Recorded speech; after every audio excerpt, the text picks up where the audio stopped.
라이브 방송을 통해 가지고 뭐 여러 가지 정책에 대해서 얘기하고 민원을 접수하고 또 우리가 나아가야 될 방향에 대해서 얘기하고 뭐 그렇게 소통의 어떤 공간을 만들 수는 있지만 저는 그냥 정치 플랫폼을 만든다라는 것은 어떤 의미인지는 잘 모르겠다. 그래서 사실 메시지가 분명해야 되거든요. 그렇죠. 예, 메시지가 분명해야지 국민들이 혼란스럽지 않고 아, 이 사람이 뭘 하려고 하는구나라고 해서 내가 응원해야지 도와야지 이렇게 사람이 모이는 건데 일단 정치 플랫폼이라는 것에 대해서 제가 명확히 규정을 하는 그런 사전 작업이 한동훈 전 대표에게 필요한 것 같다. 근데 제가 봐도 좀 말이 길어요. 정치 플랫폼 만들겠다. 동료 시민 아카데미도 하고 풀뿌리 보수운동 하겠다.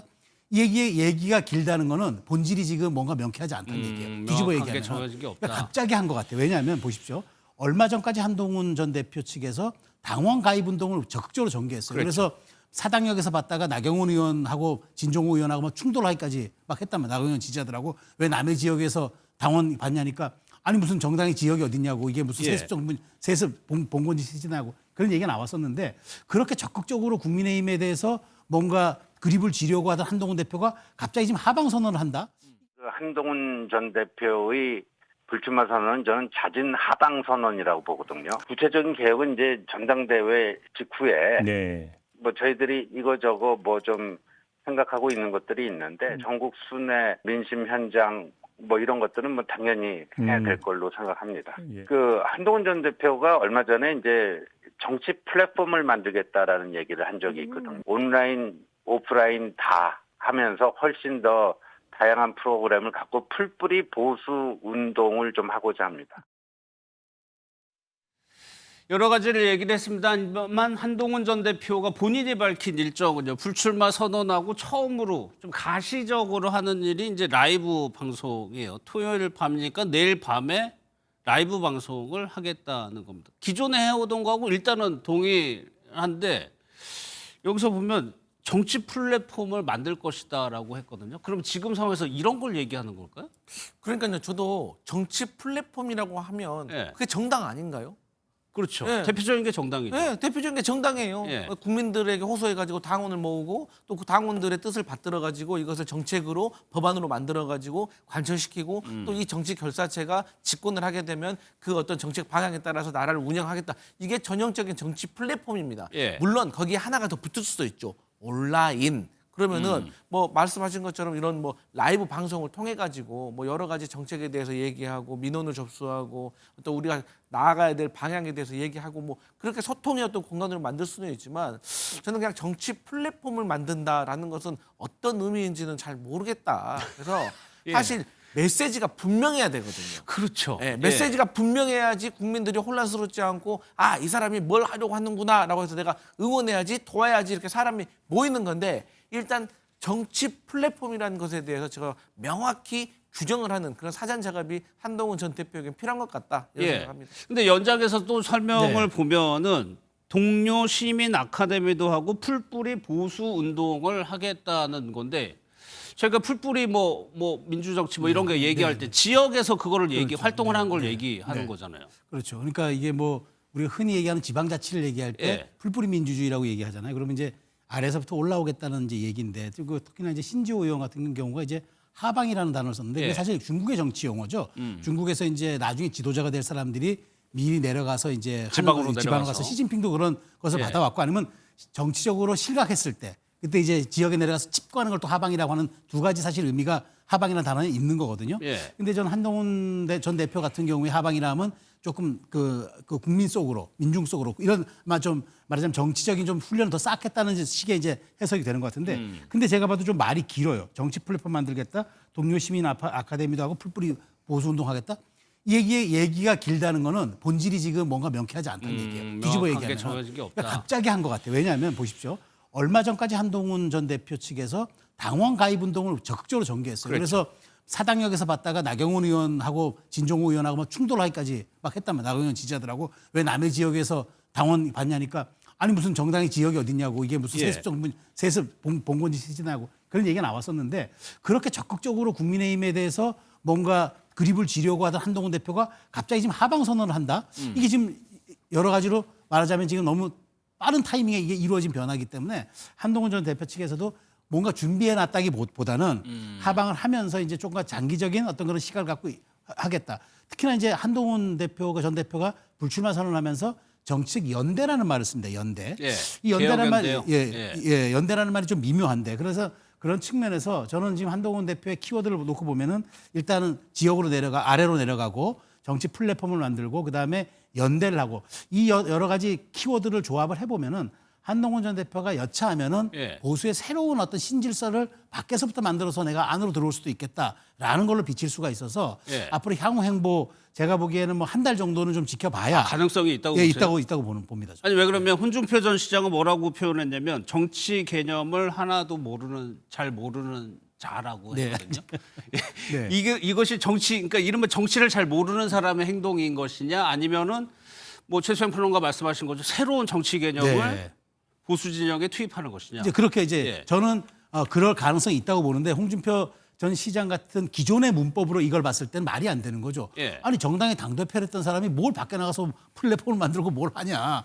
그런 얘기를 할 수가 있는 거죠. 그런데 한동훈 전 대표 입장에서는 지금 이 상황에서 특히 국민의힘은 고쳤을 수 없는 정당이란 내부의 비판까지 나오는 상황에서 지금 그렇다면 내가 밖에서부터 다시 한번 정말 그 우회해서 들어가는 전략을 한번 가질 것인지 이제 내부에서 본인이 당권을 장악해서 하겠다는 생각은 사실상 져버린 것 아닙니까? 그렇다면 한동훈의 정치 실험으로 볼 수가 있어서 이 부분이 앞으로 저는 구체성을 어떻게 띌 것이냐 이걸 좀 제가 봐야 될 것 같아요. 그러기 위해서는 국민적인 지지, 여론도 필요하고 세력도 필요한데 강성필 부대변인은 어떻게 생각하세요? 일단 저는 한동훈 그 전 대표에 대해서 높이 평가하는 점이 하나 있긴 합니다. 뭐요? 어떤 정치 구력이라든가 어떤 지금까지 해왔던 시간에 비교해서 어쨌든 친한동훈계 그리고 뭐 누구는 뭐 팬클럽이라고 뭐 비난도 하긴 하지만 어쨌든 본인을 지지하는 나름대로의 팬덤을 구성했다는 것에 대해서는 저희도 분명히 인정하고 평가해야 될 부분이 있다고 생각을 해요. 그런데 한동훈 전 대표는 정책하고 정치 두 가지 면에서 아직은 성숙되지 않았다고 생각을 합니다. 제가 자주 말씀드리는 게 한동훈 전 대표 도대체 김포시 서울편이 언제 될 겁니까? 제가 자주 물어봐요. 근데 그 단순히 한동훈 전 대표를 비판하려고 하는 게 아니라 이게 국가 균형 발전이라는 큰 아젠다 그리고 이 김포시 서울 편입은 어떤 문제와 충돌하게 되냐면 경기 남북도로 분도가 되는 그 문제하고 다 연결이 되는 것이거든요. 그만큼 국가 전체적인 어떤 아젠다에 대한 이해도가 조금 부족한 것이 아니냐라는 걸 단면적으로 보여줬던 사건이 그런 것이기 때문에 아무래도 이제 정책적인 면에서 본인이 조금 갖춰야 될 소양이 좀 필요한 것 같고 정치 같은 경우도 사실 장동혁 의원, 한동훈 그 비대위원장 때 사무총장하고 그다음에 본인이 당대표 할 때 수석 최고위 하면서 한편 듀오였잖아요. 듀오 그야말로. 그런데 지금 어디에 가서 있습니까? 여기에 대해서는 한동훈 전 대표나 한동훈계가 사실 엄청 깊이 한번 반성해 볼 점이 있는 것이고 거기에 또 조경태 의원 같은 경우도 한동훈계로 분류가 되어 있잖아요. 근데 이분은 출마했고 한동훈 전 대표도 출마하려고 했었잖아요. 그러니까 교통정리가 안 됐거든요. 그래서 저는 한동훈 전 대표가 분명히 포텐셜, 성장 잠재력은 있는 분인데 아직은 조금 부족한 면이 있기 때문에 저는 좀 이런 정당 안에서요 조금 본인이 좀 성장을 하는 모습이 필요하지 조금 풀뿌리라든가 이런 것은 뭐랄까 지금 당장에 전당대회 출마하지 못해가지고 어떤 그 한 걸음 물러서는 어떤 핑계같이 느껴지는 면도 있다 이렇게 보여집니다. 일단은 현장 바닥에서부터 시작해가지고 다시 당으로 돌아오겠다는 얘기인 것 같은데 그러면 지금 국민의힘의 주류에서는 그러한 거를 가만히 놔둘 것이냐 그런 기회를 줄 것이냐도 좀 의문입니다. 좀 얘기를 한번 듣고 이어가겠습니다. 한동훈이가 지가 당대표 출마하겠다. 당선될 가능성을 추산 튕겨 가능성이 있으면 하겠죠, 당연히. 그럼 불출마가 아니라 정계 은퇴해야 됩니다. 저는 불출마가 아니라 정계 은퇴. 은퇴 선언하면서 동시에 구치소 앞에 가서 석고 대제해야 됩니다. 거기에서 윤석열 대통령님 제가 잘못했습니다. 라고 한동훈은 석고 대제. 아쉽고 안타까운 부분이 한동훈 전 대표에 대한 이 정치적인 판단에 늘 그런 문제를 생각하는데요. 보수 진영이 전체가 절멸될 위기라는 것에 대한 인식이 없어요. 당대표와 대통령 후보가 되려 했던 분이 당내 전쟁을 하겠다고 하시는 것은 좀 저로서는 이해가 가지 않아요. 물론 전당대회 결과를 봐야 되겠지만 현재로서는 친윤 구주류가 우세한 걸로 보입니다. 현재 판세로서. 그렇다고 하면은 그들이 다시 지도부를 형성을 할 테고 가장 강력한 경쟁자라고 할 수 있는 한동훈 전 대표의 공간을 만들어줄 것이냐. 오히려 그 싹을 하나씩 자르려고 하지 않을까요? 그렇죠. 정치가 현실이고 예. 뭐 정치는 원복하게 현실에 발을 딛고 할 수밖에 없는 상황이기 때문에 그럼 이번에 8.22 전당대회에서 선출될 지도부가 만일 이제 구주류가 미는 사람이 됐다 예. 싶으면은 그 당연히 한 전 대표 지우기 작업을 하겠죠. 그러니까 저는 지금 한 전 대표를 약간 결이 같다고 하는 안철수, 조경태, 뭐 더 나아가 주진우 의원까지 만약 이분들이 이제 당 대표가 된다. 예. 그러면은 결은 달라지죠. 그러면은 이제 안에서의 개혁과 밖에서의 한동훈 전 대표가 하는 풀뿌리로부터 올라오는 정치 혁신이 합해지면 시너지 효과가 날 수도 있어요. 예. 그렇지만 권력은 또 하나인데 과연 그때 당 대표를 했던 분들이 그럼 외부의 한동훈과 또 다시 또 연대까지 할 것이냐. 예. 그 부분도 더 난제가 될 테고 더더군다나 중요한 건 좀 전에 말씀하셨던 구주류가 다시 여기에 만일 여기에서 정말 당권이라는 그 힘을 가질 때는 한동훈 지우기에 완전히 들어가겠죠. 그렇다면 저는 그래서 이제 여러 가지 얘기를 놓고 보면은 밖에서부터의 연대를 통해서도 할 수 있다는 얘기는 저는 신당까지도 그건 고려하고 있을 수 있다라는 생각이 들고 그래서 예. 정치 플랫폼이란 말을 뭐 굉장히 좀 고상하고 어렵게 이렇게 표현했지만 예. 실적으로 정치 세력화하겠다는 얘기잖아요. 그러니까 저는 그런 측면에서 이제 한 달 동안 그러니까 8.22 전대까지 국민의힘 내부 사정도 중요하겠지만 그때까지 한동훈 전 대표가 발신하는 메시지가 어떤 방향성을 갖고 가는지 예. 이것도 한번 우리가 분석을 해봐야지 그 최종 결과를 좀 예측할 수 있을 것 같아요. 예, 그 부분도 한번 볼게요. 전환기 씨가 하도 논란이 되니까 이제 송원석 비대위원장이 언행에 대해서 조사하라고 서울시당한테 지시를 했어요.